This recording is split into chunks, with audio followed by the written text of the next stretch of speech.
Let's face it, we fund whatever we think is a priority in our budget.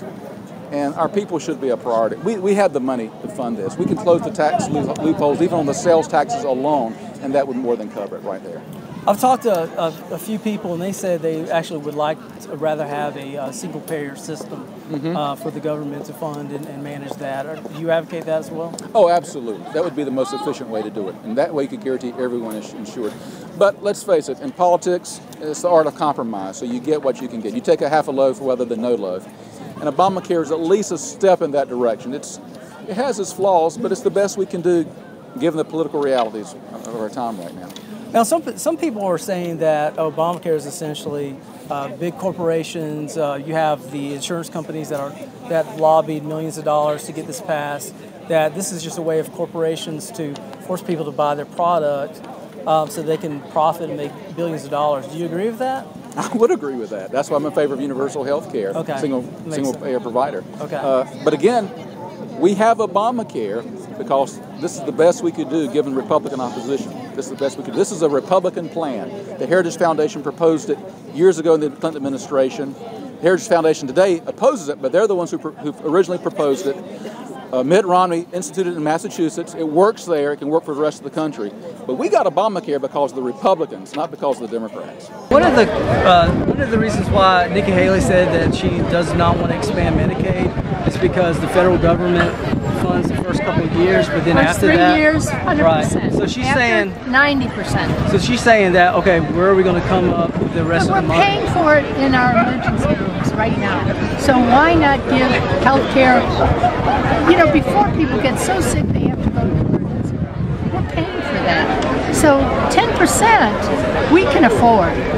You would be okay with your taxes being raised? Absolutely.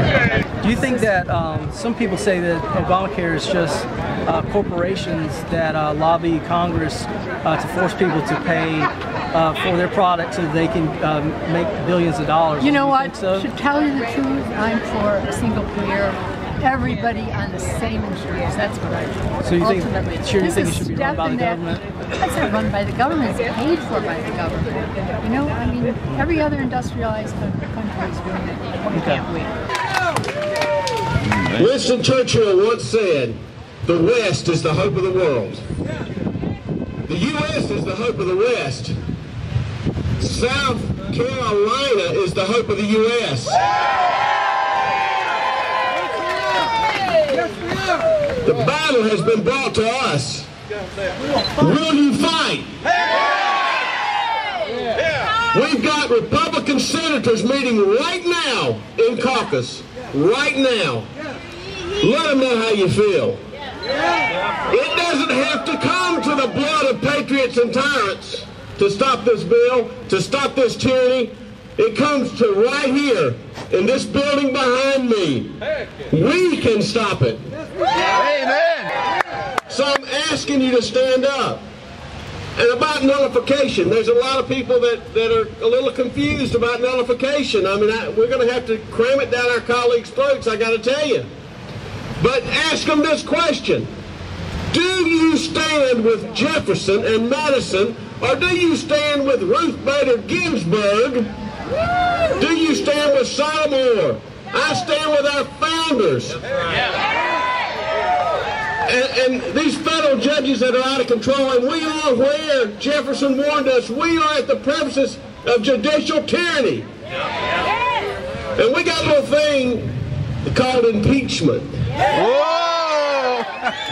And it not only applies to presidents, it applies to these federal judges.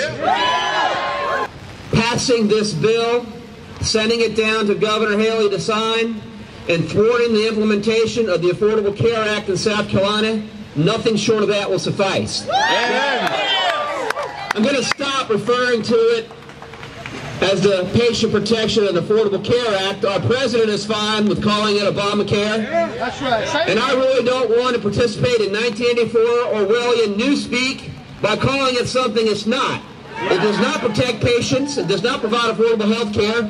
It does nothing but centralize power in Washington, D.C. to the detriment of our liberties. And I will call it Obamacare because it's his.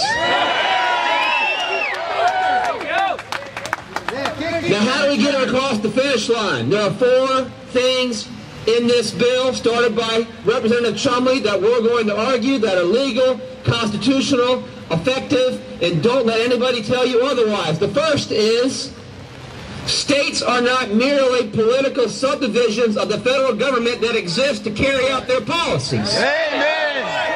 The dirty little secret is the federal government can go ahead and pass energy bills and health care bills and education bills and overstep their bounds, but they cannot implement those laws without the aiding and abetting of the states. Amen. They count on the states, they count on the employees, they count on the agencies, they count on state money, they count on all of that to implement their overreaching policies.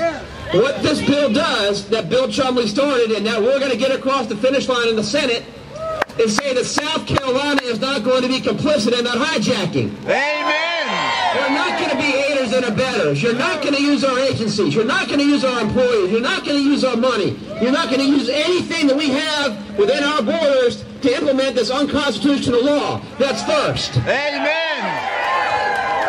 The second thing is this. How does the federal government act so far beyond its authority all the time and manage to carry it out? Because states let them. We take money. We take hundreds of millions of dollars of money from the federal government and we forfeit your liberties.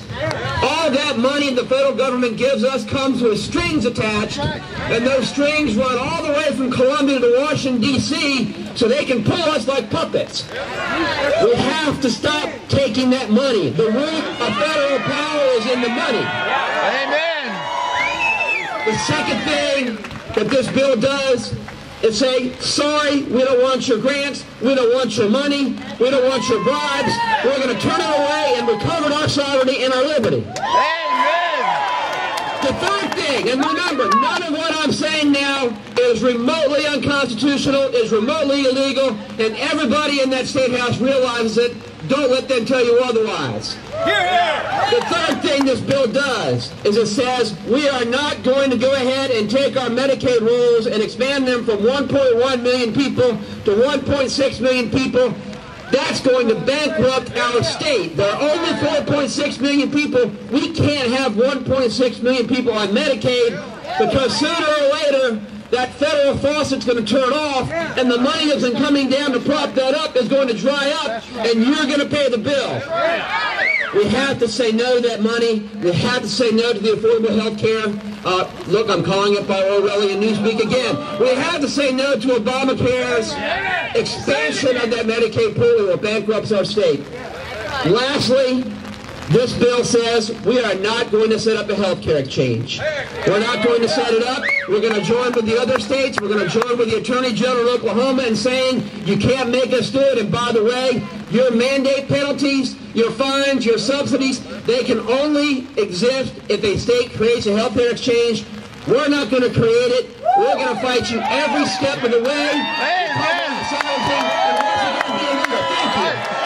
you. Yeah. You know, it's really important to understand, you know, that there are all of these values that we all expound upon. We all have different values. You know, all of these people here today, 300 or 400 people, united under the same values. You know, that we think that Obamacare is bad. You know, but you ask conservatives, well, why is Obamacare bad? And they say, oh, it's unconstitutional, or oh, it's bad for business, or it's bad for this, bad for that. Well, you know, and then you ask liberals, well, why do you like Obamacare? Well, we like Obamacare because, you know, healthcare should be a right, you know, or it is a right. It's not should be, it is a right. Well, you know, and those show differing values, but they don't actually show the principle underneath Obamacare and why Obamacare is bad.